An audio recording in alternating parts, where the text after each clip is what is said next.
get one more sponsor. He didn't say anything like that, and most folks do. Right? He said it would be worth it if I were to sell 20 books tonight so that our foundation could continue getting funding.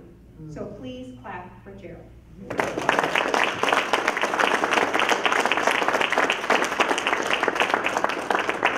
It's his commitment, it's your commitment. It's the promise that you are making to me tonight that persuades me not to give up.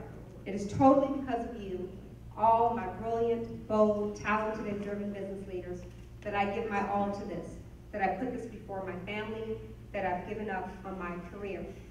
I love you.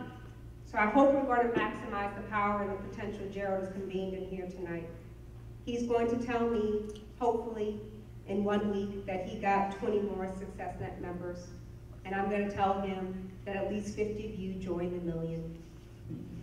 Hopefully that's going to happen. Hopefully I'll hear that at least 2 new pastors are coming into the collective empowerment group. I hope that that happens. Or maybe not. Maybe we don't need self-help economics. Maybe we don't need to speak out. Maybe we don't need to unite. Maybe it's all hopeless.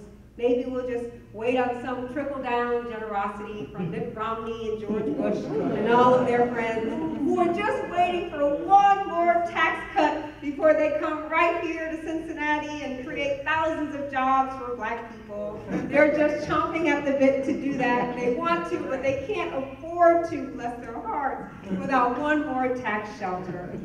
We can just wait on that, or we can support the institutions that we have right here in this room. Those Montgomery marchers, our elders and our ancestors, they marched for 385 days straight, just over a year. Those good people had killer dogs at their heels. They had death threats. Thugs were raping our women and menacing our kids. They were hanging and beating up our men. But not one of those marchers got back on that bus until they got the respect they deserved. So I'm just going to ask you, because I love you, are you marching? Or are you on the bus, riding, sitting comfortably in the back? Or are you marching with me in the million, with Gerald? Or have you gotten cozy, riding in the back?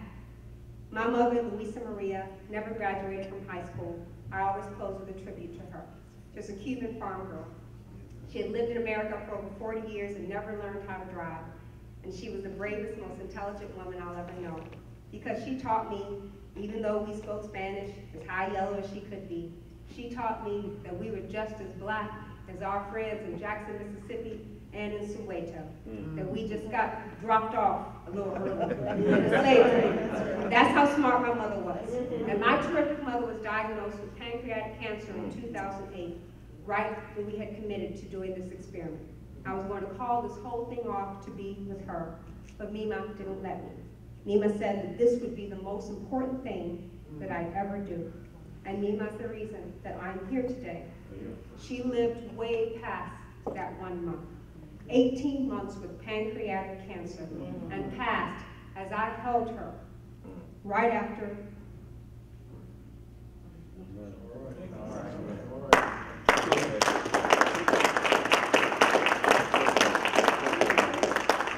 Right after we finished that year.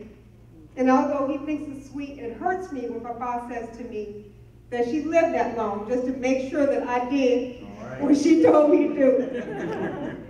And now that Mima's not with me anymore, I keep wondering day and night, crying, was it worth it? Did I waste the last year of my mother's life fighting for something that's never going to change, that's never going to be penetrated? I cry because I think about Tracy and her wine shop, and Jocelyn and that lovely children's store, and Kareem and that grocery store.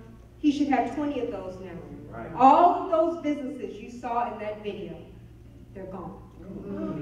My dry cleaner, the shoe store, the restaurant, both restaurants, they're all gone. They were family to us. You'll read about them in the book. All of them we let die. And I cry wondering whether, as smart as I am with all my fancy degrees, am I nothing but a fool for really believing that 1 million people in America can unite for economic empowerment in the black community? I cry thinking about that. I get sad all the time. I'm sad all the time. thinking about that year, thinking about our future. But I think of how Gerald must be sad too, how he fights for us for absolutely zero in return. And I know, even though I sacrificed my last year with my terrific mother, even though I get sad every day, even though I get so scared that this might be the end game for us as a people, even though I fear that those kids are never going to understand how great we can be, I know because of you, because of Gerald, because of all of you, that it was at least worth it. That's right. It was worth it.